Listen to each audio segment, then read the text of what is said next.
ॐ मूकं करोति वाचालं पङ्गुं लङ्घयते गिरिं यत्कृपातमहं वन्दे परिमानन्दमाधवम्। गुरुर्ब्रह्मा गुरुर्विष्णु गुरुर्देवो महेश्वरा गुरु साक्षात् परं ब्रह्म तस्मै श्री गुरुवे नमः। सर्वे भवन्तु सुखिनः, सर्वे सन्तु निरामयाः, सर्वे भद्राणि पश्यन्तु मा कश्चित् दुःखभाग् भवेत्। कर्पूरगौरं करुणावतारं संसारसारं भुजगेन्द्रहारं सदा वसन्तं हृदयारविन्दे भवं भवानी सहितं नमामि। ओम शांति।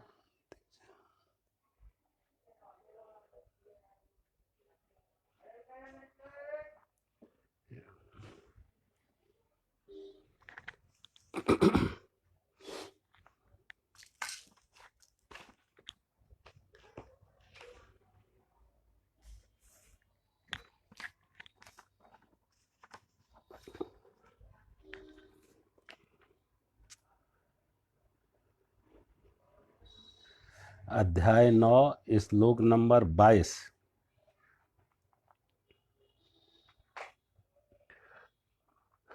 अनन्या चयन्ता माम् अनन्या चिन्तयन्ता माम् ये जना पर्युपासते तेषां नित्याभियुक्तानां योगक्षेम वहाम्यहम्। भगवान कहते हैं, और जो अनन्य प्रेमी भक्तजन मुझ परमेश्वर को निरंतर चिंतन करते हुए निष्काम भाव से भजते हैं, उन नित्य निरंतर मेरा चिंतन करने वाले पुरुषों का योगक्षेम मैं स्वयं वहन करता हूँ।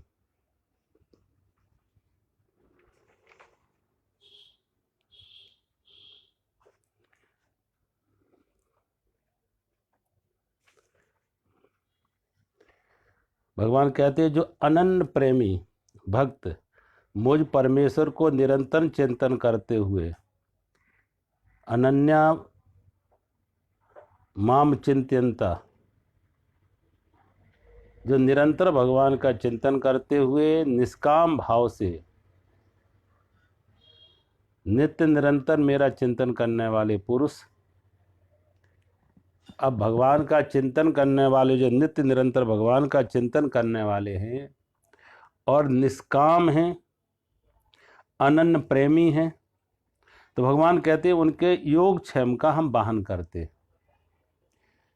सामान्य रूप से यहाँ योग शब्द का अर्थ तमाम लोग विद्वानों ने दिया है कि योग का अर्थ है अप्राप्त वस्तु की प्राप्त कराते हैं।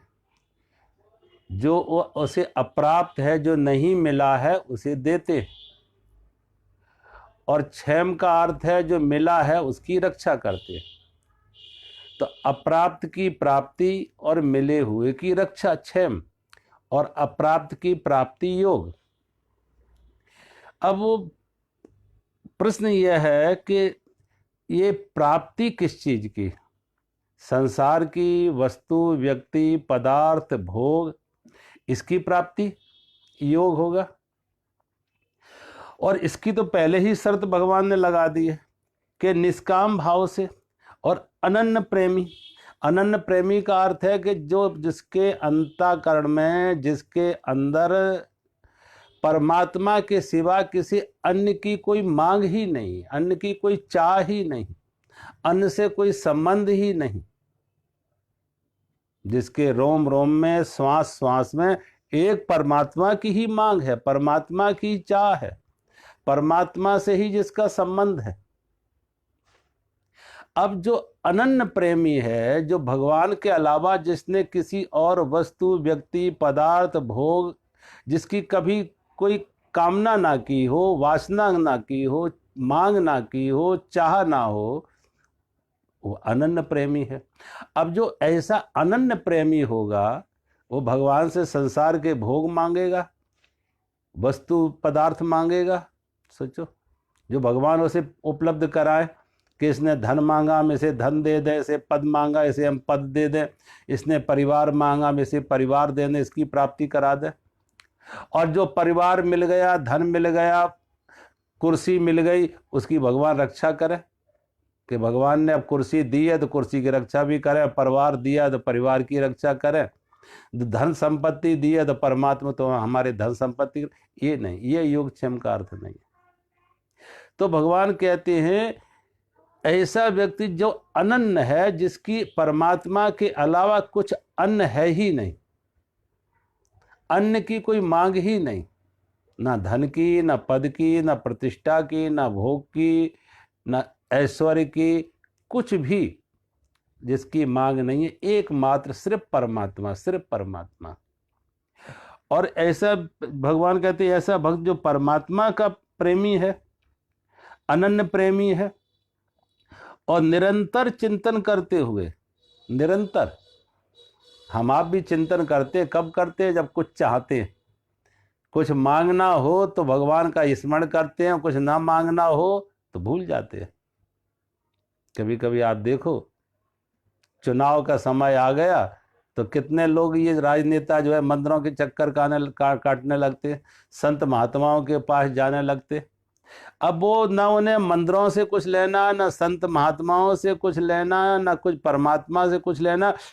चुनाव नजदीक है, टिकट चाहिए, और टिकट मिल गया तो उसमें जीत चाहिए। तो ये फसली भगत हैं, फसल पे जब फसल आती है, फसली भगत सदा निरंतर नहीं, फसल पे। जब स्वार्थ होता है, कुछ मांग हो, चाह हो, स्वार्थ हो, तो फिर मंदिर याद आ जाते हैं, संत याद आ जाते हैं, तीर्थ याद आ जाते हैं, निरंतर नहीं। और जहां कुर्सी मिली, धन मिला, पद मिला, तो फिर भूल जाते, फिर सब भूल जाते। निरंतर भगवान कहते निरंतर। अब बच्चों को देखो, कभी कभी बच्चे स्कूल जब एग्जाम नजदीक आते हैं तो मंदिर जाने लगते हैं। अब एग्जाम नजदीक हैं तो मंदिर चलो, मंदिर चलो, क्योंकि मंदिर में जाके हनुमान जी को पूजेंगे, माता सरस्वती को पूजेंगे, देवी को पूजेंगे, कृष्ण को पूजेंगे। एग्जाम अच्छे हो जाओ, एग्जाम हो गए तो भूल गए। किसी की देखो, कितनी बार मैंने देखा रामचरितमानस में आता कि जानकी जी ने गौरी माता से भगवान राम को वर्ण करने के लिए, भगवान राम को पति रूप में वर्ण करने के लिए जानकी ने गौरी पूजा की, गौरी माता की पूजा की। ऐसे ही रुक्मिणी जी ने गौरी माता की पूजा की, सुंदर वर प्राप्त करने के लिए। तो अविवाहित कन्याएं हैं तो वो जाने लगेंगी कि सुंदर वर मिले, तो इसलिए गौरी की पूजा करो, देवी की पूजा करो, मंदिर की पूजा करो, मंदिर जाओ। तो भगवान कहते ये नहीं, संसार की कोई मांग लेके, संसार की कोई चाह लेके, वस्तु और व्यक्ति की मांग लेके, सकाम वासना लेके सकाम जा रहा है तो वो उपासना नहीं। मैंने कल कह रहा था, वह उपासना तभी उपासना है जब वासना मुक्त हो, जब कामना मुक्त हो, चाह मुक्त हो। उपासना शब्द का अर्थ है उप माने निकट, बास माने हमारा मन परमात्मा के निकट हो, शरीर नहीं, मन। बहुत बार शरीर तो मंदिर में है लेकिन मन दुकान पर है, मन बाजार में है, मन धन में है।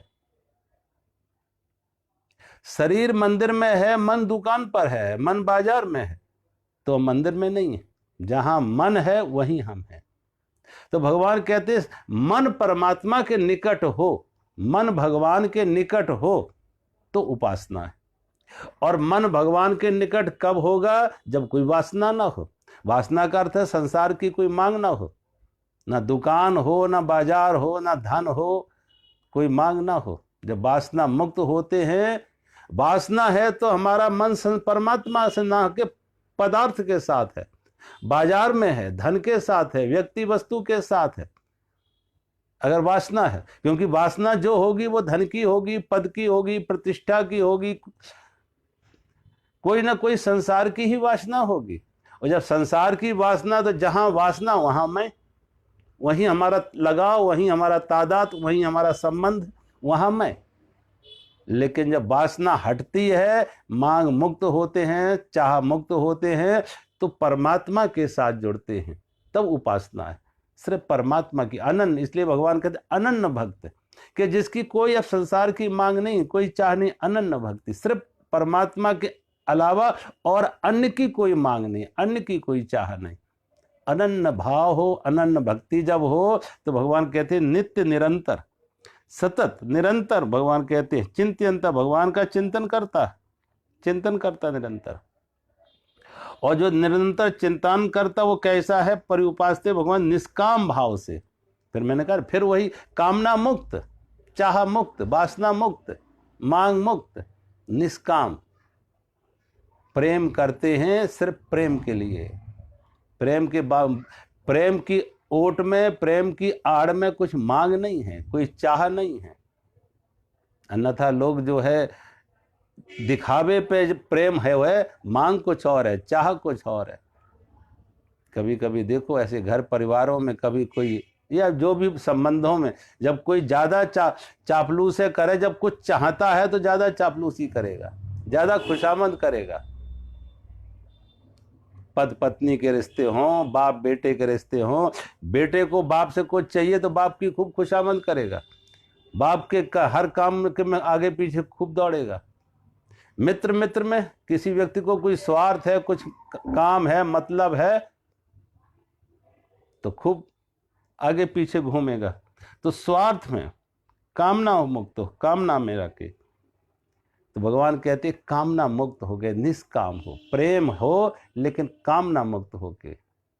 एक माँ अपने बच्चे को प्यार करती है, जन्म दिया, पाला पोषा, बड़ा कर रही, उससे पूछो किस लिए, तो उसके लिए किस लिए का कोई उत्तर नहीं है। उससे पूछो कि जन्म दिया, पाला पोषा, बड़ा किया, किस लिए, उसके पास किस लिए का कोई जवाब नहीं, क्योंकि कोई मांग नहीं उसकी। लेकिन हमसे पूछो मंदिर में क्यों जाते हैं, किस लिए जाते हैं, तुरंत बताएंगे।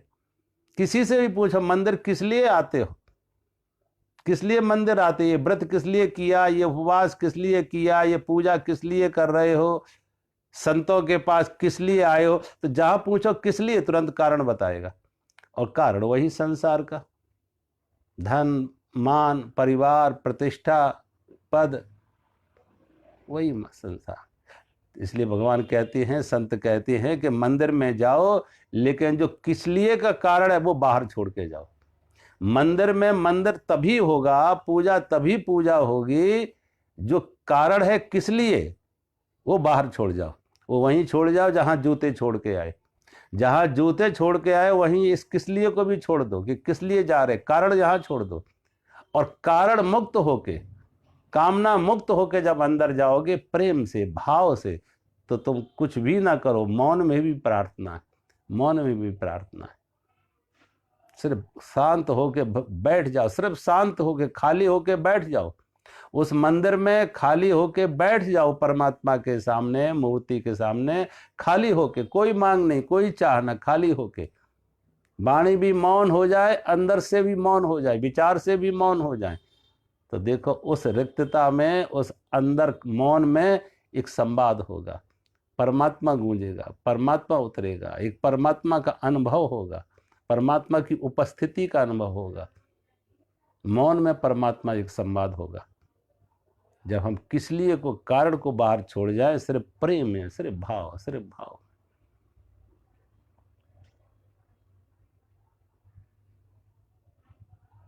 कहते हैं राम, एक बार जब विवेकानंद जी के पिताजी की मृत्यु हो जाती, तो विवेकानंद के परिवार में बहुत गरीबी आ गई। इतनी गरीबी आ गई कि परिवार के भोजन की भी समुचित व्यवस्था ना हो पाती। इतना घर में भोजन नहीं है, तो कभी कभी माँ क्या करती कि विवेकानंद को खिला के खुद भूखी रह जाती, विवेकानंद को भोजन खिला के खुद भूखी माँ रह जाती। जब विवेकानंद ने ये देखा कि मेरी माँ मुझे खिला देती और खुद भूखी रह जाती, तो विवेकानंद जब भोजन का समय आए तो माँ को कहने लगे, माँ आज मेरा भोजन मेरे मित्र के घर पर है, आज मेरा निमंत्रण मेरे मित्र के घर पर है, उसने मुझे आमंत्रित किया है, आज मैं भोजन करने वहाँ जाएंगे। और भोजन के समय स्वामी विवेकानंद घर से चले जाते कि जो घर में थोड़ा सा भोजन है तो माँ कर लेगी, जो थोड़ा सा भोजन है वो माँ कर लेगी, अन्यथा माँ मुझे खिला के खुद भूखी रह जाती। और जब वापस लौटते हैं तो माँ को कहते हैं कि आज ऐसा भोजन किया, ऐसा, माँ को खुश करने के लिए, सिर्फ अपनी माँ को खुश करने के लिए कहते मैंने ये भोजन किया, खाया कुछ नहीं, भूखे रहे। जब रामकृष्ण परमहंस को ये खबर मिली कि विवेकानंद के घर पर इतनी गरीबी आ गई कि 2 टाइम का भोजन की भी व्यवस्था नहीं हो पाती, तो रामकृष्ण परमहंस ने एक दिन विवेकानंद को कहा, तू जा माता से मांग, मंदिर में जाके माता से मांग, देवी से मांग।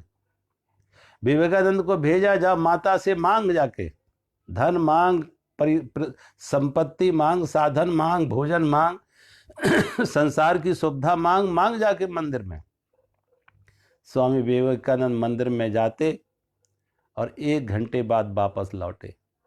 और जब 1 घंटे बाद वापस लौटे तो उनके चेहरे पर एक प्रसन्नता, एक खुशी, एक आनंद, वो भूल गए अपनी गरीबी। रामकृष्ण परमहंस ने को लगा कि शायद इसने मांगा और इसे मिला, इसने जो मांगा इसे मिला। तो रामकृष्ण परमहंस ने पूछा, तूने मांगा माँ से? तो जब पूछा तूने मांगा माँ से, तो विवेकानंद ने कहा मैं तो भूल ही गया, मैं तो भूल ही गया मांगना। विवेकानंद को रामकृष्ण परमहंस ने दूसरी बार भेजा कि तू जा मांग। और जब दूसरी बार भी गए तो विवेकानंद जी कुछ ना मांगे, सिर्फ ये कहे, माँ तू अपनी मुझे भक्ति दे, अपना प्रेम दे, अपनी भक्ति दे, अपना प्रेम दे, और मैं दूसरों के हित कुछ कर, अपना मेरा जीवन हो, परमार्थ कर सकूं, ऐसी शक्ति दे। न परिवार के लिए मांगा, न अपने लिए मांगा, न माँ के लिए मांगा, कुछ नहीं मांगा। कहते 2 बार 3 बार ऐसे रामकृष्ण परमहंस ने भेजा, लेकिन विवेकानंद मांग ना सके। रामकृष्ण परमहंस ने कहा, ये मैं तेरी परीक्षा ले रहे थे, ये तेरी परीक्षा ले रहे थे कि तेरे अंदर कोई मांग है या नहीं, कोई कामना है या नहीं, कोई चाह है या नहीं, कोई वासना है। और अब ही तू जब मांग मुक्त हुआ, चाह मुक्त हुआ, कामना मुक्त हुआ, अब तू माँ के ज्ञान के लिए उपलब्ध हो सका, अब परमात्मा के ज्ञान को पा सकेगा, अब तुम परमात्मा के हाथ में निमित्त बनेगा। ऐसे व्यक्त परमात्मा उसी को व्यक्त निमित्त बनाते हैं जो कामना मुक्त हो जाए, वासना मुक्त हो जाए, अपनी व्यक्तिगत स्वार्थ से मुक्त हो जाए, मैं और मेरे से मुक्त हो जाए। एक परमात्मा, एक परमात्मा। और सारी सृष्टि फिर परमात्मा की दिखने लगे, सारी सृष्टि परमात्मा की, हर नाम रूप में एक वही समाया हुआ है जो सब तरह की कामना मुक्त हो जाए। विवेकानंद ने कुछ ना मांग सके, 3 बार रामकृष्ण परमहंस ने धक्का दिया कि जाके मांग मांगता से, जिसके अंदर कोई मांग न हो। भगवान कहते हैं जो मांग मुक्त हो जाते, कामना मुक्त हो जाते, निष्काम हो जाते, नित्य निरंतर भगवान का चिंतन करने वाले, और नित्य भगवान का नित्य निरंतर भगवान का चिंतन करने वाले, उन्हीं को भगवान कहते हैं जो उपासना शब्द का चिंतन करने वाले, और उनके योग क्षेम को हम वाहन करते, चिंतन करने वाले। अब चिंतन का अर्थ ये नहीं है कि हम कोई नाम ले रहे, सारी सृष्टि में जो भी दिख रहा वो परमात्मा रूप में दिख रहा। देखो स्वामी राम तीर्थ कहते थे कि जब भी उन्हें कोई गाली देता तो वो ये नहीं कहते गाली दे रहा, कि राम, जो कुछ हो रहा वो राम से हो रहा, जो कुछ हो रहा परमात्मा से हो रहा। गाली भी वही दे रहा, प्रशंसा भी वही कर रहा, सुख भी वही दे रहा, दुख भी वही दे रहा, मान भी वही, अपमान भी, सब उसी परमात्मा के हाथों से आ रहा। और जब उस एक परमात्मा से आ रहा तो शिकायत कैसी, शिकायत क्यों? उसके पास कोई शिकायत नहीं आती है, कोई, क्योंकि कोई मांग नहीं है, कोई अपेक्षा नहीं है, कोई कामना नहीं है। तो वो चिंतन है, क्योंकि हर हाथ में परमात्मा, हर रूप में परमात्मा ही दिख रहा, हर रूप में परमात्मा दिख रहा। एक राजा का अपने एक गुलाम से बहुत प्रेम था। अब राजा इतना प्रेम कि जिस कमरे में खुद सोता गुलाम को भी उसी में सुलाता। जहां जाता गुलाम को साथ रखता, भोजन करने बैठता तो पहले गुलाम को खिलाता। कहते हैं एक दिन वो दोनों जंगल में घूमने के लिए गए थे। रास्ता भूल गए, भटक गए, काफी समय हो गया, शाम ढल आई, और शाम ढलते ढलते जब वापस लौट रहे थे तो राजा भी और गुलाम भी दोनों बहुत भूखे थे। राजा का घोड़ा आगे था, गुलाम का घोड़ा पीछे था। राजा ने देखा एक पेड़ पर कोई सुंदर फल लगा हुआ है, तो राजा ने हाथ बढ़ा के वो सुंदर फल तोड़ लिया वृक्ष से, और तोड़ के, जैसी राजा की आदत थी, उसने जेब से चाकू निकाला, 4 भाग किए, 4 टुकड़े किए। पहला टुकड़ा गुलाम की तरफ बढ़ाया, गुलाम ने वो टुकड़ा खाया, कहा राजा बहुत स्वाद है, बहुत मीठा है, अमृत है। और राजा एक टुकड़ा खा के राजा से दूसरा मांगा, राजा एक और दे दो। राजा को बड़ी हैरानी, इसने कभी मांगता नहीं था, आज मांग रहा है, जरूर दिन भर का भूखा है, भूख के कारण इसका धैर्य टूट गया, भूखा ज्यादा इसलिए मांग रहा दूसरा। राजा ने दूसरा भी दे दिया, दूसरा भी खाया, बहुत मीठा, बहुत स्वाद, अमृत है। राजा तीसरा भी दे दो, एक और दे दो। राजा ने जब मांग ही लिया तो राजा ने वो भी दे दिया, अनिच्छा से ही, इच्छा से नहीं, अनिच्छा से ही दे दिया कि अब मांग ही दिया तो वो तीसरा भी दे। तीसरा भी उसने खाया, बहुत स्वाद, बहुत मीठा, अमृत है। और राजा कहा राजा ये भी दे दो, राजा कहा राजा ये भी दे दो, और राजा के हाथ से लेना चाहा। राजा कहा ये तो जरा ज्यादा ही हो रहा है, तुम भी दिन भर के भूखे हो, मैं भी दिन भर का भूखा हूं। एक फल मिला था, 4 टुकड़े किए थे, 3 तुम खा गए और चौथा भी मेरे हाथ से छीन रहे हो। क्या तुम्हें बिल्कुल मेरा ध्यान नहीं कि मैं भी दिन भर का भूखा हूं? मेरा बिल्कुल ध्यान नहीं कि मैं भी दिन भर का भूखा हूं? मेरे प्रति क्या तुम्हारा इतना प्रेम नहीं कि एक टुकड़ा भी मैं खाऊं? राजा ने गुस्से में वो टुकड़ा उस गुलाम का ना दे के खुद अपने मुंह में रखा, और जैसे अपने मुंह में रखा, वो तो जहर था, कड़ुआ था, जहर कड़ुआ उसने फेंका, और गुलाम की तरफ देख के कहा रे तू 3 खा गया, मीठा कह के, स्वाद कह के, अमृत कह के, तूने शिकायत नहीं की? उस गुलाम ने कहा इसलिए मैं चौथा भी खाना चाहता था, इसलिए मैं चौथा भी खाना चाहता था कि तुम्हें खबर ना मिले। इसलिए मैं चौथा खाना चाहता कि तुम्हें खबर ना मिले ये कड़ुआ, अन्यथा शिकायत हो गई। इसलिए मैं चौथा खाना चाहता था। और गुलाम ने कहा कि जब से इन हाथों से इतना कुछ मीठा मिला, स्वादिष्ट मिला, अमृत मिला, अब क्या मिल रहा है इसकी खबर नहीं है, इसका हिसाब नहीं है। किन हाथों से आ रहा है, जिन हाथों से इतना सुखद मिला, अमृत मिला, सुख मिला, मीठा मिला, उन हाथों से आज कुछ अनचाहा भी आ रहा, अनचाहा भी उन हाथों से कुछ आ रहा, वो भी स्वीकार है। अब सवाल वस्तु का नहीं है, सवाल उन हाथों का है। हमारा प्रेम उन हाथों से, जिन हाथों ने इतना सुख दिया, सुविधा दिया, सुरक्षा दी, आज उनसे कुछ अनचाहा भी आ रहा, वो भी स्वीकार है। भगवान कहते हैं जो व्यक्ति ऐसा निष्काम हो जाता वो परमात्मा की मांग से मुक्त। जो प्रेम है वहां मांग नहीं है, प्रेम और मांग एक साथ नहीं होती। प्रेम है तो मांग ना होगी, और मांग है तो प्रेम नहीं है। प्रेम है तो समर्पण होगा, प्रेम है तो समर्पण होगा, और मांग है तो समर्पण नहीं है, तो स्वार्थ है। मांग है तो इसका अर्थ है परमात्मा सर्वज्ञ नहीं है, परमात्मा को समझ नहीं है। हम ज्यादा समझदार हैं, परमात्मा कम समझदार है, इसलिए उसे बताना पड़ रहा है क्या दो क्या ना दो। जैसे कोई डॉक्टर के पास जाए और डॉक्टर को बताए कि ये दवा दे दो, ये कैप्सूल दे दो, ये इंजेक्शन दे दो, इसका अर्थ है डॉक्टर की योग्यता पर हमें विश्वास नहीं है, डॉक्टर की योग्यता पर भरोसा नहीं है, तो उसे डॉक्टर को बताना पड़ेगा दवा, कैप्सूल, दवा। और अगर डॉक्टर योग्य है तो डॉक्टर की योग्यता पर छोड़ देते, कोई मांग नहीं, रोग बताया अन्यथा कोई मांग नहीं, जैसा दवा कड़वी हो या मीठी हम उससे ठीक होंगे, स्वस्थ होंगे। अब स्वाद नहीं देखते हैं, क्योंकि डॉक्टर स्वाद नहीं देख रहा, डॉक्टर हमारा स्वास्थ्य देख रहा कि हमारा स्वास्थ्य लाभ कैसे हो। और डॉक्टर से ज्यादा हमारा हितैषी कौन है, और डॉक्टर से भला भूल चूक होगी। ऐसे ही जो भगवान का भक्त है, अनन्य भक्त है, भगवान कहते हैं उसका निष्काम, उसकी कोई कामना नहीं, उसका समर्पण है, उसका पूरी तरह प्रेम है, समर्पण है, मांग मुक्त है।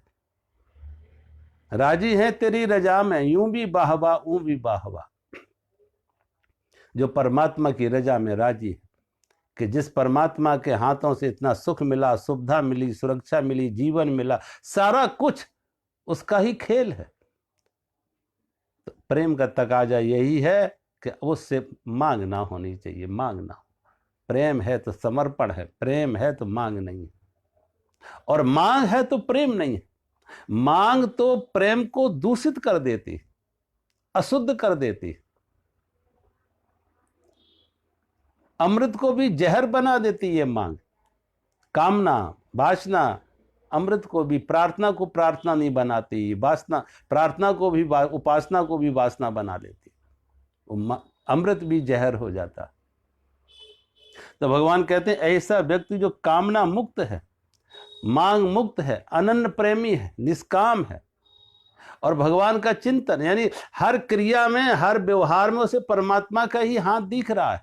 अब परमात्मा का ही हाथ दिख रहा है, किसी भी रूप में आए, सुख के रूप में, दुख के रूप में, मान अपमान, लाभ हानि, संयोग वियोग, जन्म मृत्यु, कुछ भी, किसी भी रूप में वो मांग मुक्त है, वो चाह मुक्त है, वो भगवान के प्रेम में है।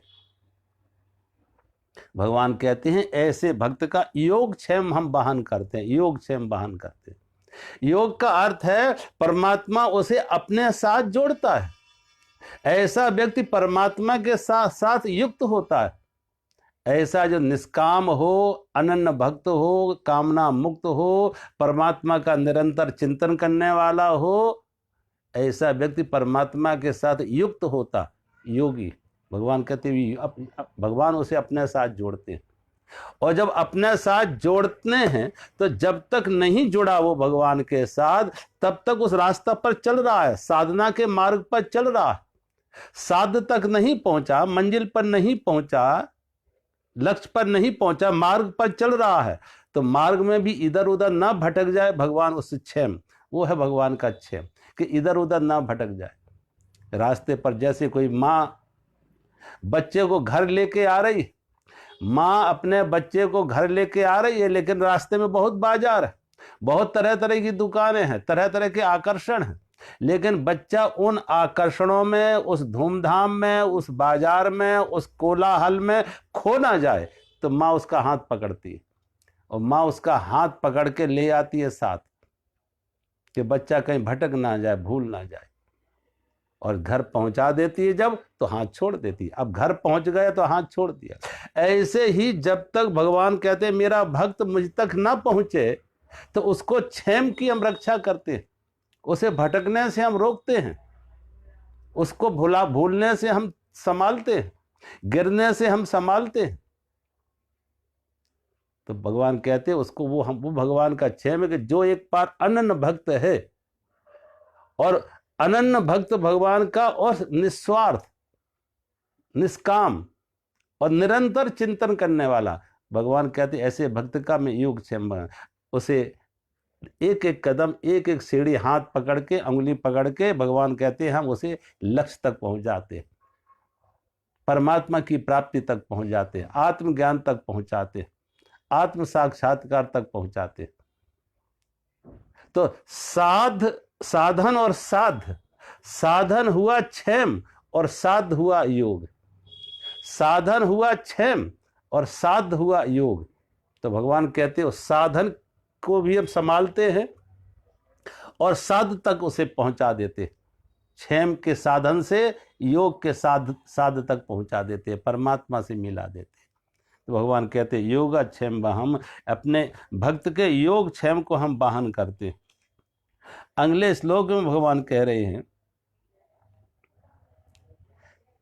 ते अपि अन्य देवता भक्ता यजन्ते श्रद्धया अन्विता ते अपि माम एव कौन्तेय यजन्ति अविधि पूर्वकम।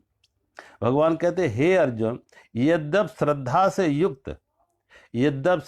से युक्त सकाम भक्त दूसरे देवताओं को पूजते हैं, वे भी मुझको ही पूजते हैं, किंतु उनका वह पूजन अभिधि पूर्वक अर्थात अज्ञान पूर्वक है।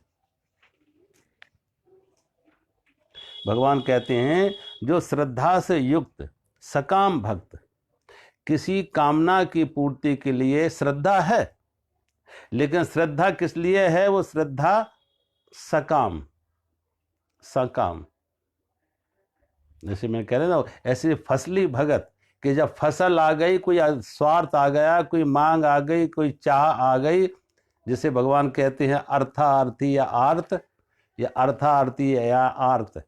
कोई दुख तकलीफ आ गई तो भगवान याद आ गए, कोई दुख तकलीफ जीवन में आ गई तो परमात्मा भगवान याद आने लगे। और अर्थार्थी कोई स्वार्थ आ गया, कोई स्वार्थ आ गई, कोई मांग आ गई, कोई चाह आ गई तो भगवान याद आ गए, अर्थार्थी। तो भगवान कहते, ऐसे भक्त भी श्रद्धा पूर्वक अगर वो मुझे भजते हैं और किसी भी देवता के रूप में वो मुझे ही भजते, वो परमात्मा को ही भजते।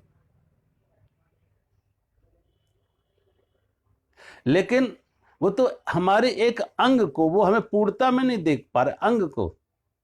जैसे कभी कभी लोगों को देखो, कोई नौजवान लड़के अपनी मसल्स बनाने के लिए, हाथों की मसल्स बना के लेने के लिए बहुत एक्सरसाइज करते, तो पूरे शरीर पे ध्यान नहीं देते, मसल्स बनानी।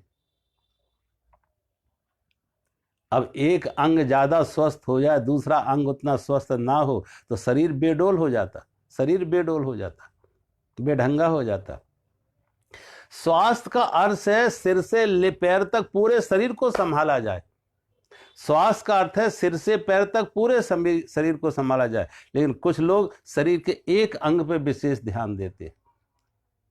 अब वो अंग भी अपना है, वो एक अंग भी अपना है। एक व्यक्ति एक अंग को संभाल रहा है, दूसरा व्यक्ति पूरे शरीर को संभाल रहा है। तो भगवान कहते हैं, जो देवताओं को पूजते हैं वो भी मेरे को पूजते, लेकिन वो मेरे एक अंग को पूजते, क्योंकि देवता मेरा एक अंग है। और जो परमात्मा को समष्टि में देखते हैं, जो व्यष्टि में देखते हैं, वो अंग को पूजते हैं, और जो समष्टि में पूजते हैं वो परमात्मा को, सभी अंगों को, क्योंकि परमात्मा एक व्यष्टि में भी है तो समष्टि में भी है। परमात्मा लहर में है तो सागर अगर एक लहर में भी है तो सागर पूरी सभी लहरों में भी है। अब कोई एक लहर को संभाले और दूसरी लहरों की उपेक्षा करे, एक लहर को संभाले और दूसरों की उपेक्षा करे, तो भगवान कहते उसने अभी लहर को जाना है, सागर को नहीं जाना है। उसने लहर को तो जाना है लेकिन सागर को नहीं जाना। और जिस दिन सागर को जानेगा उस दिन सभी लहरों में सागर को देख लेगा। जिस दिन सागर को जानेगा उस दिन सभी लहरें सागर की हो जाएंगी। फिर कोई अन्न नहीं रहा, कोई अन्न ना रहा, अलग ना रहा। तो भगवान कहते ऐसा व्यक्ति जो श्रद्धा से युक्त है, सकाम है भक्त, दूसरे देवताओं को पूजते हैं, वे मुझको ही पूजते हैं, किंतु उनका वह पूजन अविधि पूर्वक है।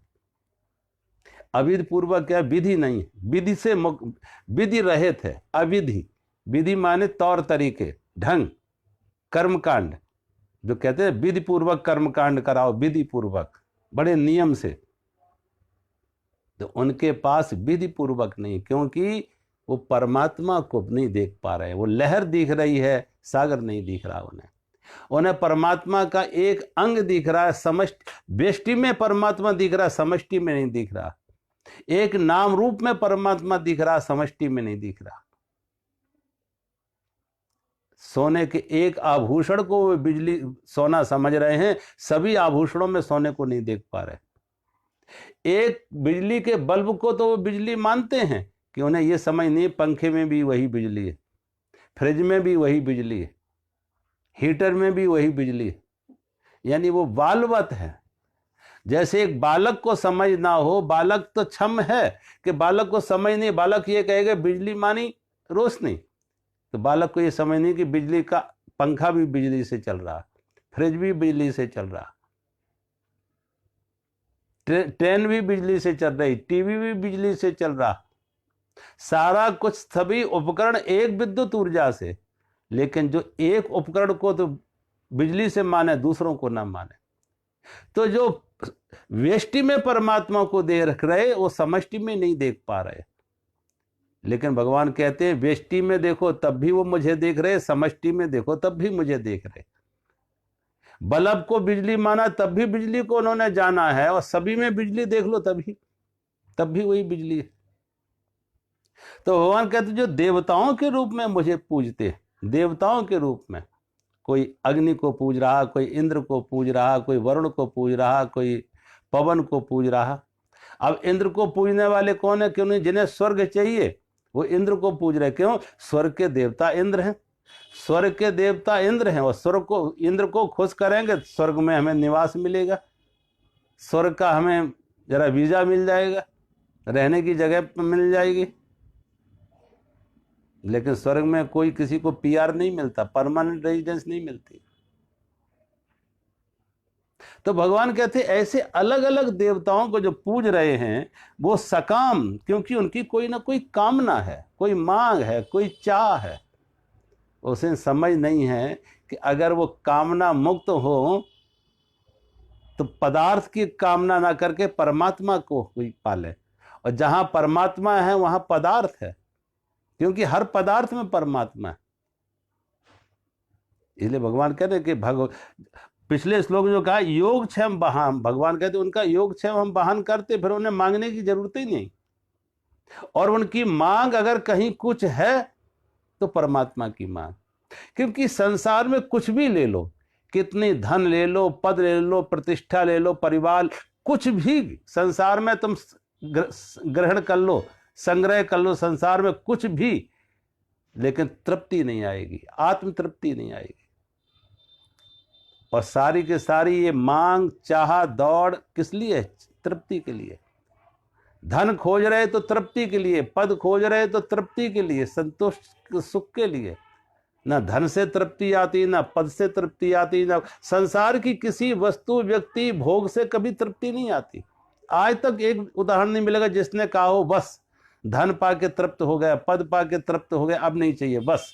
आज तक कोई मिला कि धन पाके, पद पाके, प्रतिष्ठा पाके, परिवार पाके, संसार की कोई भी वस्तु, व्यक्ति, भोग, कुछ भी आज तक किसी ने को तृप्ति नहीं मिली, किसी ने ये नहीं कहा बस अब नहीं चाहिए, तृप्त हो गया। तो भगवान कहते हैं लेकिन उसकी चाह क्या थी? तृप्ति पाने की, आत्म। और वो तृप्ति वस्तु, व्यक्ति, भोगों में नहीं मिलेगी, वो तृप्ति कहाँ मिलेगी? आत्म तृप्ति। आत्म तृप्ति बाहर नहीं, अपने अंदर, पदार्थ से नहीं, परमात्मा से, परमात्मा से वो तृप्ति मिलेगी। तो भगवान कहते उसे ज्ञान नहीं है, इसलिए अविधि है उसकी, विधि नहीं है उसके पास, क्योंकि उससे विधि है वस्तुओं की, समझ नहीं है। जब समझ नहीं है तो विधि नहीं है उसके पास। अविधि पूर्वक उसे क्या पाना चाहिए वो नहीं समझ पा रहा, क्या जो पाना है वो नहीं समझ रहा है, जो नहीं पाना उसके लिए इतना प्रयास कर रहा है। और देखो अब पदार्थ पाना है, परमात्मा पाना है। अगर पदार्थ पाना है तो हमने विधि कौन सी अपनाई है? पदार्थ पाने की। पदार्थ चूंकि हमारी मांग है, पदार्थ हमारा लक्ष्य है, पदार्थ हमारा मंजिल है, तो मार्ग क्या होगा? मार्ग होगा पदार्थ तक पहुंचने की। जो हमारा पदार्थ अगर मंजिल है तो मार्ग भी कौन सा होगा? पदार्थ तक पहुंचने का। अगर पदार्थ, संसार हमारा साध्य है तो जो साधन भी होगा वो संसार को पाने की, साधन जो होगा वो संसार को पाने का होगा, क्योंकि हमारा साध्य क्या है? संसार, वस्तु, व्यक्ति है, तो साधन भी वही होगा। तो भगवान कहते वो अविधि है, विधि ठीक नहीं है। विधि ठीक कब होगी? जब साध्य हमारा ठीक हो। और साध्य ठीक कब हो? पदार्थ ना हो, परमात्मा हो। शाश्वत क्षुद्र ना हो शाश्वत, क्षणभंगुर ना हो, शाश्वत हो, विराट हो, परमात्मा हो, शाश्वत हो। जब परमात्मा हमारा साध्य है तो साधन हमारा परमात्मा पाने का होगा। परमात्मा मंजिल है तो मार्ग हमारा परमात्मा को पाने होगा, तो सही विधि हुई। इसलिए भगवान कहते हैं वो सही विधि ना होने से वो बार बार आवागमन में पड़े होते, क्योंकि उनका अविधि है, अर्थात अज्ञान पूर्वक है, अज्ञान पूर्वक कर रहे हैं। उन्हें मालूम ही नहीं है कि लक्ष्य क्या है, पाना क्या है, श्रेय कर क्या है, श्रेयस या प्रेयस। उपनिषदों में आता है श्रेय या प्रेय। उनकी सारी भागदौड़ प्रेयस की है, श्रेयस को भूले बैठे। प्रेयस का अर्थ है जो हमारी इंद्रियों को प्रिय है, जो हमारे मन को प्रिय है, जो हमारी इंद्रियों को विषय प्रिय है, हमारे मन को संसार के भोग प्रिय है, तो उसे प्रेयस की दौड़ में है। लेकिन जो श्रेयस की दौड़ होना चाहिए, आत्मज्ञान की होना चाहिए, आत्मा की होना चाहिए, परमात्मा की होना चाहिए, उसकी समझ नहीं है। इसलिए विधि भी वैसी है। आज तो आप मंदिरों में भी देखो, मंदिर में जो पूजा पाठ हो रही है किसके लिए? कोई भी घरों में लोग पूजा पाठ कराते, मंदिरों में नहीं, घरों में लोग पूजा पाठ कराते। खुद नहीं कर पा रहे तो किराए के पंडितों को बुलाते हैं। वो किराए के पंडित जो है पैसे लेके पूजा करेंगे और कहेंगे पूजा हम कर देंगे तुम्हारे लिए, इस देवी की उस देवता की पूजा हम कर देंगे तुम्हारे लिए, पैसे लेके। अब उन्हें तो वो कहते हैं हमें टाइम नहीं है दुकान से, फैक्ट्रियों से, दुकानों से, हमें पास समय नहीं है धन कमाने में है, पूजा हमारे लिए तुम कर दो। अब जो पूजा दूसरों से करा रहे हैं, सोचो वो पूजा है, उपासना है। वो पैसे से खरीद रहे, पैसे से पूजा खरीदे। तुम पूजा करोगे, पूजा का पुण्य हमें दे देना पैसे से, हम तुम्हें पैसा दे देंगे, पुण्य हमें मिल जाएगा। परमात्मा को भी पैसे से खरीदा जा रहा, पुण्य भी पैसे से खरीदे जा रहे, प्रार्थना भी पैसे से खरीदी जा रही। और ऐसे लोग हैं जो प्रार्थनाएं बेच रहे हैं, पूजा बेच रहे हैं।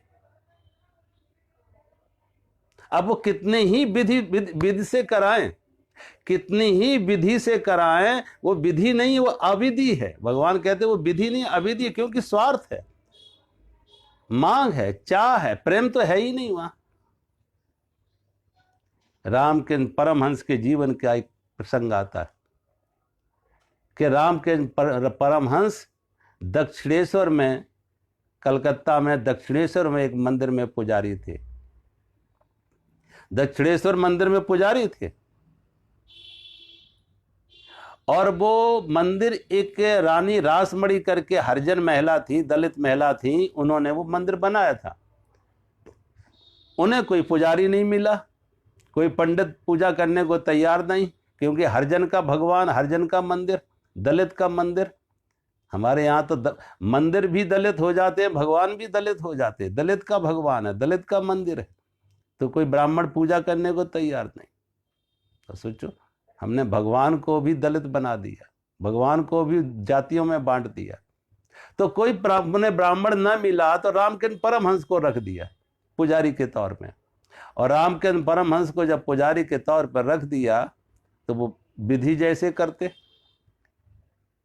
अब वो फूल चढ़ाते तो पहले सूंघते हैं, फिर देवी पे चढ़ाते। फूल सूंघते हैं और फिर देवी पे चढ़ाते। माला देवी के गले में पहनाना, पहले अपने गले में पहन के शीशा के सामने खड़े होकर देखते हैं और फिर वही उतार के देवी को पहना देते। और इतना ही नहीं, जो भोग लगाते हैं, भोग पहले खुद खाते हैं, फिर देवी को वही खिलाते।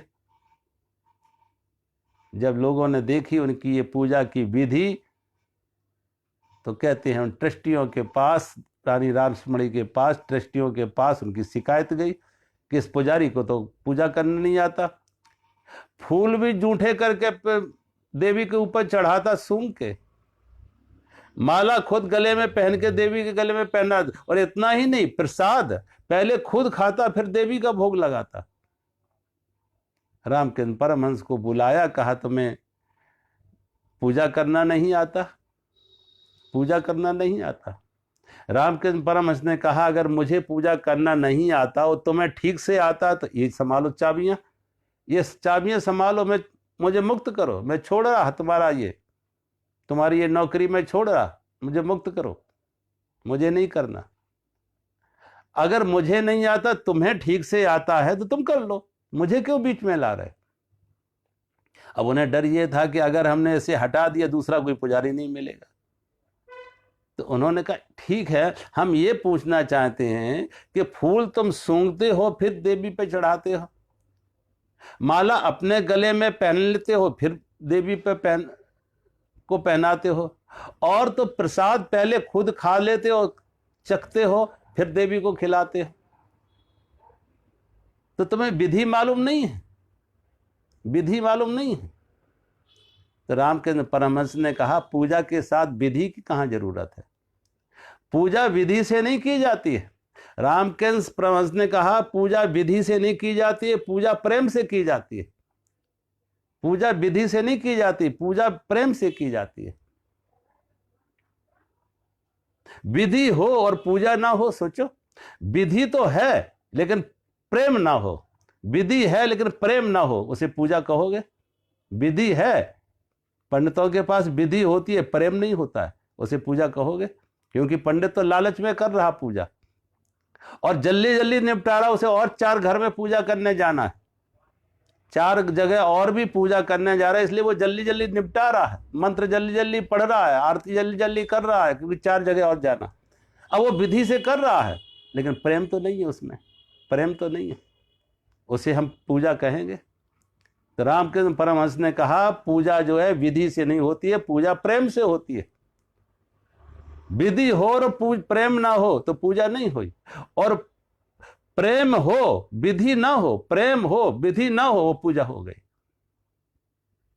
और रामकृष्ण परमहंस ने कहा जब मैं छोटा था तो मेरी मां मुझे खिलाने से पहले खुद खा के देखती थी, मुझे खिलाने से पहले खुद खा के देखती थी कि गरम ठंडा कैसा है, नमक मिर्च कितना है। अगर मेरे लिए ठीक होता था तो खिलाती थी, अन्यथा नहीं खिलाती दोबारा। तो हम माँ को खिलाएं उससे पहले खुद खा के देख ले, स्वाद लेके कि माँ को खिलाने योग्य है या नहीं। जो फूल माँ को चढ़ा रहे खुद सूंघ के देख ले माँ को देने योग्य है या नहीं। अब जब तक मैं खुद अनुभव ना करूं माँ को कैसे दे दूं। रामकृष्ण परमहंस दुनिया के पहले ऐसे पुजारी थे कि अन्यथा पुजारी परमात्मा से दूर होते। तुम्हें 100 में 99 पुजारी मिलेंगे मंदिर में रह के, वो मंदिर में नहीं, वो दुकान पे, वो बाजार में, वो परमात्मा के साथ नहीं, वो पैसे के साथ है। मंदिरों में जाके देखो, तुम जेब में हाथ डालो और जेब में हाथ डाल के जहां नोट निकाला 100 का नोट देख के कितने दौड़ेंगे तुम्हारे पास कि ये भक्त आया है। उनकी दृष्टि भगवान पे नहीं है, नोट पर है कि किस हाथ भक्त के हाथ में कितना बड़ा नोट है। 10 का नोट है, 50 का नोट है, 100 का नोट है, देखो कितने लोग दौड़ेंगे जो मंदिर के पुजारी। वो मंदिर में रह के भी मंदिर में नहीं है, भगवान के पास होके भी भगवान के पास नहीं है, क्योंकि उनके अंदर प्रेम नहीं है, स्वार्थ है, मांग है, चाह है, संसार की मांग है, संसार की चाह। मंदिर भी मंदिर ना रहे, वो दुकानें हो गई। भगवान भी भगवान नहीं रहे, एक बाजार की वस्तु हो गए, बेचने खरीदने की। भगवान कहते हैं ऐसे व्यक्ति अविधि पूर्वक जो मुझको पूजते हैं, किंतु उनका वह पूजन अविधि पूर्वक है, अविधि, विधि नहीं है। विधि क्यों नहीं है? क्योंकि मांग संसार की, सकाम है, वस्तुओं की। तो जो विधि है वो बस संसार की होगी, वो अविधि होगी, वो परमात्मा से मिलाने वाली नहीं होगी। अगर मंजिल संसार है तो मार्ग भी संसार का ही होगा। अगर साध संसार है तो साधन भी संसार का होगा, वो विधि भी संसार की होगी। तो भगवान के उनकी जो विधि है वो परमात्मा के लिए अविधि है, परमात्मा तक मिलाने वाली विधि नहीं है, वो परमात्मा से अलग रखने वाली विधि है, संसार से जोड़ने वाली विधि है। इसलिए भगवान कहते अज्ञान पूर्वक, वो विधि क्या है? अज्ञान पूर्वक वो परमात्मा से को नहीं पाते हैं, संसार में भटकते रहते हैं, आवागमन के चक्कर में पड़े रहते हैं। आगे के श्लोक में भगवान कहते हैं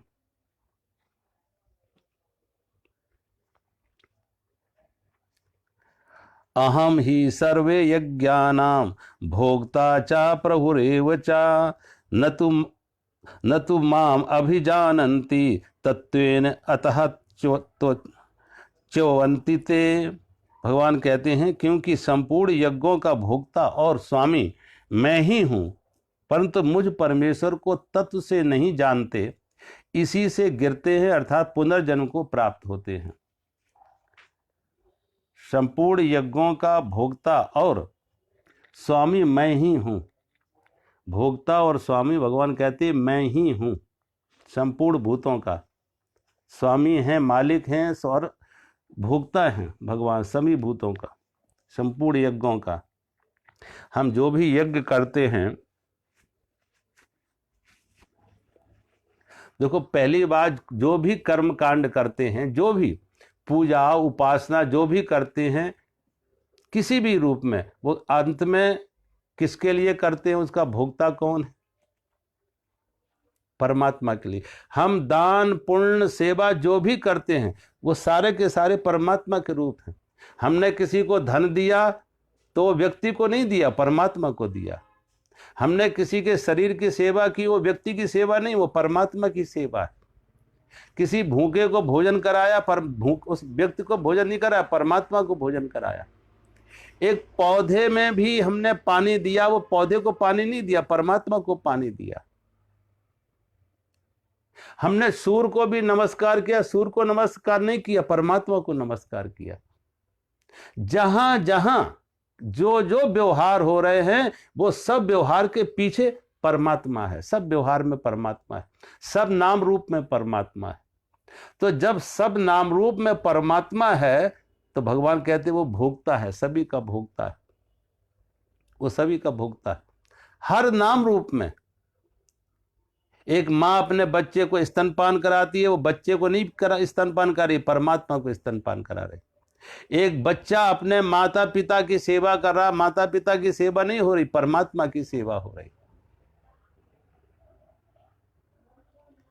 जहां जहां तन मन धन से, किसी तरह सेवा से, व्रत से, दान से, कहीं भी जो भी हम कुछ कर रहे हैं, सारी समष्टि प्रकृति में जो भी हम कर रहे हैं, प्राणी मात्र के लिए, पशुओं के लिए, प्राणियों के लिए, पशु पक्षियों के लिए, मनुष्य के लिए, पौधों के लिए, कहीं भी कुछ हम शुभ कर रहे हैं, उस सब रूप में परमात्मा है। पशु रूप में भी परमात्मा, पक्षियों के रूप में भी परमात्मा, वृक्षों के रूप में भी परमात्मा, और प्राणी मात्र मनुष्य रूप में भी परमात्मा। तो जहां जहां हम कुछ कर रहे हैं, भगवान कहते हैं सबका भोक्ता मैं ही हूं, क्योंकि घुमा फिरा के वो सब पहुंच वहीं रहा है, सब पहुंच वहीं रहा है परमात्मा के पास। सभी नाव के अनेक अनेक चैनल हैं, लेकिन पहुंच एक ही जगह रहा, वो परमात्मा तक। नदियां अनेक अनेक हैं, लेकिन सभी नदियां कहीं से, पूरा पश्चिम उत्तर दक्षिण, जो सारी दुनिया में जितनी नदियां, अंत में जाके वो सागर में समा जाती, वो सभी नदियां सागर में समा जाती। तो सभी नदियों का भोक्ता कौन है? परम सागर। सभी नदियां जिसमें समा गई वो भोक्ता। इसलिए सारा नाम रूप का जितना जगत है, सृष्टि है, जो भी हम कर रहे हैं, सब परमात्मा सबका भोक्ता है, और परमात्मा ही सबका प्रभु है, मालिक है, सबका मालिक वही है। सोचो हमारे आपकी कहीं कोई मालिकियत होती है? हमारे अंदर भी वही है, दूसरों में भी वही है। करे कराए, इसे नानक कहते हैं ना, करे कराए आप ही आप, उसी मालिक एक, वही एक मालिक सबका मालिक है, वही, उसी की रजा से सारी सृष्टि चल रही। जिसने उस एक को जान लिया, जिसने एक को जान लिया, उसने सबको जान लिया। सूरज में भी प्रकाश उसी का है, नदियों में भी प्रवाह उसी का है, हिमालय में भी ऊंचाई उसी की है, चंद्रमा में शीतलता उसी की है, हवा में गमन आवागमन, हवा चल रही है, वो जो वायु चल रही है उसी की तेज है। उपनिषदों में एक जगह एक प्रसंग आता कि एक बार सभी देवता बैठे हुए थे, इंद्र बैठे, अग्नि बैठे, वरुण बैठे, पवन देवता, अग्नि देवता, इंद्र देवता, सारी देवता वहां इकट्ठे हुए।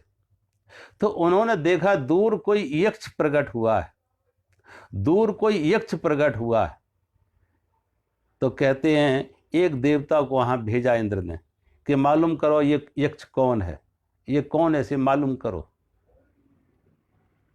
तो कहते हैं वहां सबसे पहले पवन देवता जाते, और पवन देवता ने जाके पूछा उस यक्ष से, आप कौन है, आपका क्या परिचय। उस यक्ष ने कहा, मैं अपना परिचय दूं कि मैं क्या हूं, पहले तुम मुझे कृपया करके बताओगे कि आपका क्या परिचय है, आप कौन है, आपका क्या परिचय, आप कौन है। तो पवन देवता ने कहा, मैं पवन देवता हूं और मुझ में इतनी शक्ति है कि मैं पहाड़ भी उखाड़ देते हैं, वृक्ष उखाड़ देते हैं, पहाड़ भी धराशायी हो जाते हैं, इतनी शक्ति हम में है। जब पवन देवता ने अपनी शक्ति की प्रशंसा की, बड़ाई की कि मैं बड़ा शक्तिशाली हूं, हम वृक्ष उखाड़ देते हैं, पहाड़ भी गिरा देते हैं, पहाड़ भी डोल जाते हैं, तो कहते हैं उस यक्ष ने एक घास का तिनका निकाला और एक घास का तिनका निकाल के कहा, आप में तो बड़ी शक्ति है, आप सब कुछ हिला देते हैं, पृथ्वी को झेला डोला देते हैं, वृक्षों को उखाड़ देते हैं, कृपया करके इस घास के तिनकों को तो उड़ा के दिखाओ, उस घास के तिनके को उड़ा के दिखाओ। पवन देवता को लगा कि इससे ज्यादा मेरा अपमान और क्या हो गई है, जो हम वृक्ष उखाड़ देते हैं, पहाड़ हिल जाते हैं हमारे चलने से, और ये यक्ष कह रहा है कि एक घास के तिनके को उड़ा के दिखाओ, घास का तिनका। लेकिन कहते हैं पवन देवता ने अपनी पूरी ताकत लगा ली, पूरी ताकत लगा ली, लेकिन घास के तिनकों को ना उड़ा सके। पूरी ताकत लगा दी, उस घास के तिनके को ना उड़ा सके।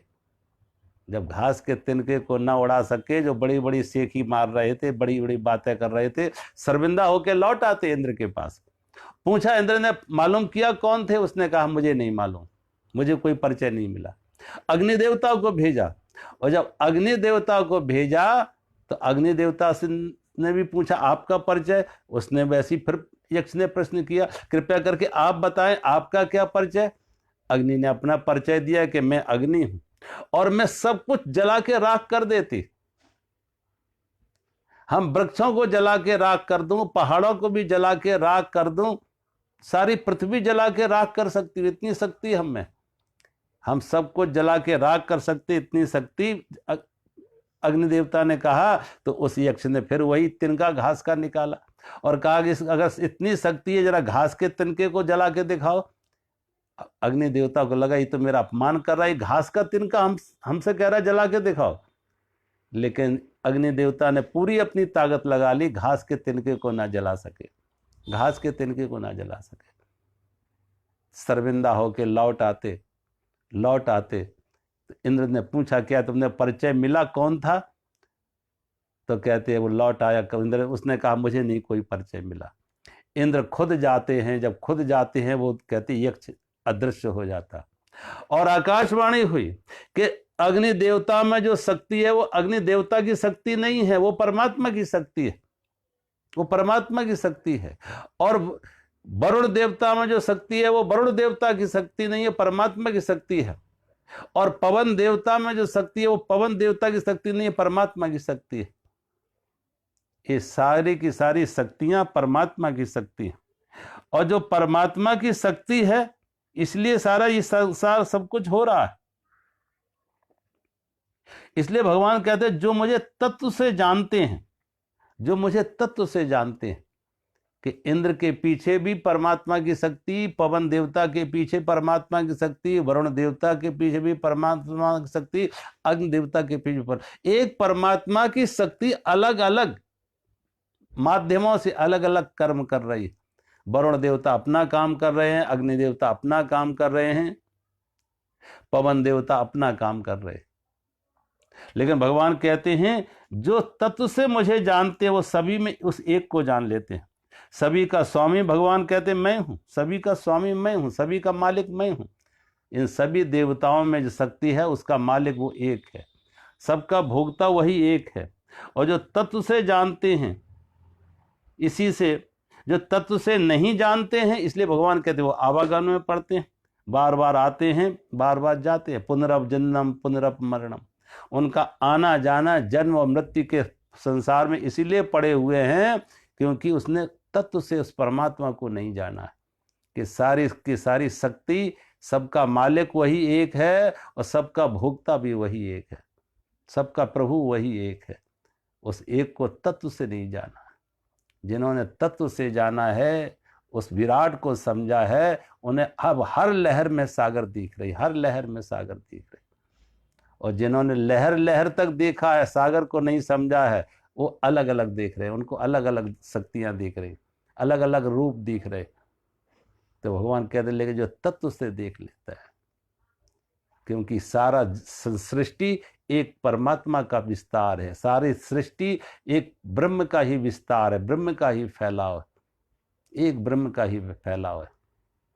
और जो एक ब्रह्म का, एक परमात्मा का विस्तार है, फैलाव है, जो से तत्व से जानते हैं, वो देखते हैं लहरें कितनी आती जाती, बनती बिगड़ती, लेकिन सब में एक सागर की ही नाम रूप है, सब सागर की ही अटखेलियां हैं। इस सागर ही खेल खेल रहा है, सागर की सब अटखेलियां हैं। वो आवागमन से, उस तत्व को जो तत्व से जानता है, भगवान कहते वो आवागमन से मुक्त हो जाता। और जो तत्व से नहीं जानते हैं, वो आवागमन के चक्कर में पड़े, बार बार जन्म मृत्यु, पुनरभ जन्म पुनरभ मरणम, वो बार बार भगवान कहते वो गिरते हैं। गिरने का अर्थ है वो पुनर्जन्म को, बार बार आवागमन में, बार बार जन्म मृत्यु के बंधन में रहते हैं, जन्म मृत्यु के चक्कर में पड़ते हैं। ये संसार चक्कर से मुक्त नहीं हो पाते, क्योंकि जो चक्कर पे संसार, जो परिधि पे रहेगा वो चक्कर पे रहेगा। ध्यान रखना, जो चाक चलाओ ना, जो चाक पर चलेगा वो तो चक्कर में रहेगा, जो चाक पर है, परिधि पर है। और जो केंद्र में आ गया, एक्सेल पे आ गया, कील पर आ गया, वो चक्कर से मुक्त हो गया। जो एक्सेल पर आ गया, कील पर आ गया, धुरी पे आ गया, केंद्र पर आ गया, वो चक्कर से मुक्त हो गया। और जो परिधि पर है, पेरीफेरी पे है, परिधि पर है, वो घूम रहा है, वो घूम रहा है, वो पुनरभ जन्म पुनरभ मरणम। इसलिए भगवान कहते जो तत्व से जानते वो कीली पर आ जाते हैं, वो चक्र से बाहर हो जाते हैं, आवागमन से मुक्त हो जाते हैं, उनमें ठहराव आ जाता है, वो ठहर जाते हैं एक जगह। तो आज मैं यही विराम करते हैं। मेरा सभी को प्रणाम। हरि ओम।